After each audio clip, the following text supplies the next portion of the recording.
Australia ने India को दो बड़े स्ट्रैटेजिक गिफ्ट्स दिए हैं। पहला, कोको आइलैंड पर इंडिया के गगनयान मिशन के लिए एक्सेस, और दूसरा, ऑस्ट्रेलिया से यूरेनियम एक्सपोर्ट का हिस्टोरिक अग्रीमेंट। लेकिन ये दोनों डेवलपमेंट्स इंडिया के लिए इतनी बड़ी बात क्यों हैं? चलिए जानते हैं। कोको आइलैंड इंडियन ओशियन में ऑस्ट्रेलिया का एक स्ट्रैटेजिकली लोकेटेड आइलैंड टेरिटरी है।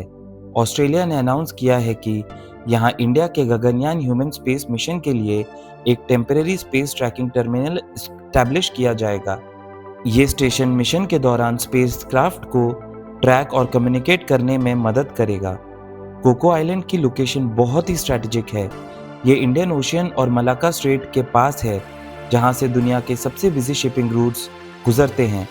इसी वजह से ये आइलैंड मैरीटाइम सर्वेलियंस और इंडो पैसिफिक सिक्योरिटी के लिए भी काफ़ी इम्पोर्टेंट माना जाता है।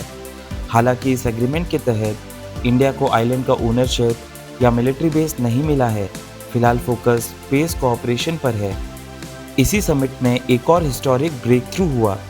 ऑस्ट्रेलिया और इंडिया ने एडमिनिस्ट्रेटिव अरेंजमेंट फाइनलाइज कर दिया है, जिससे ऑस्ट्रेलिया अब इंडिया को पीसफुल सिविलियन न्यूक्लियर एनर्जी के लिए यूरेनियम एक्सपोर्ट कर सकेगा। सालों तक ये डील अटकी हुई थी, लेकिन अब इंडिया के क्लीन न्यूक्लियर रिकॉर्ड और दोनों देशों के बीच बढ़ते ट्रस्ट के बाद इसका रास्ता साफ हो गया है। एक तरफ ऑस्ट्रेलिया इंडिया की क्लीन एनर्जी एम्बिशंस को यूरेनियम सप्लाई के थ्रू सपोर्ट करेगा, दूसरी तरफ defence, maritime security, cyber technology और क्रिटिकल मिनरल्स में भी पार्टनरशिप और मजबूत हो रही है। ये सिर्फ दो अग्रीमेंट्स नहीं, बल्कि इंडिया ऑस्ट्रेलिया स्ट्रैटेजिक पार्टनरशिप के नए फेज की शुरुआत है। इंडो पैसिफिक में बढ़ते जियोपॉलिटिकल कंपटीशन के बीच इंडिया और ऑस्ट्रेलिया अपनी पार्टनरशिप को डिफेंस, एनर्जी और टेक्नोलॉजी के जरिए और डीपन कर रहे हैं। ये cooperation regional stability, secure supply chains और ट्रस्टेड पार्टनरशिप को भी स्ट्रेंथन करता है।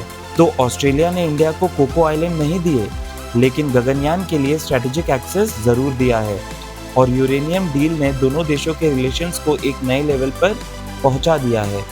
क्या ये इंडो पैसिफिक में इंडिया की सबसे बड़ी स्ट्रैटेजिक विक्ट्री है? कमेंट करके अपनी राय ज़रूर बताएं, और ऐसे ही जियोपॉलिटिक्स अपडेट के लिए जंत्र लाइव को सब्सक्राइब करना मत भूलिए।